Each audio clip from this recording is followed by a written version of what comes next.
Good morning, good morning, good morning. Andito tayo guys ha. Andito ako sa likod bahay. Kumukuha po ako ng luya. Ipanghahalo ko po siya sa tinolang manok. Ayan guys ha.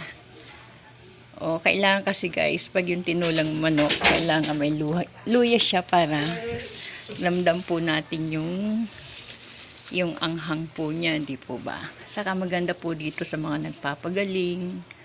Oo, lalo hihigop sila ng sabaw. Masarap po yung guys. Ayan oh, tingnan mo yung mga ano niya oh. Maliliit pa po siya oh. Pero ito, wag muna natin gagalawin kasi malalaki na po siya oh. Yan. Ito yung garden ko po noon. Ayan, napabayaan ko na po siya kasi busy na ako palagi. Pero, gagawan ko pa rin po ng paraan to para mahingi ulit ako ng mga seedlings. Tapos yung mga ampalaya, tataniman ko po siya ulit. Ito, luya. Magaganda nga po yung dahon po niya. Oh. Itong luya po natin. Yan lang, binabawasan ko na po siya guys para magkaroon po siya ng space para sa itatanim ko po ulit na ibang mga gulay.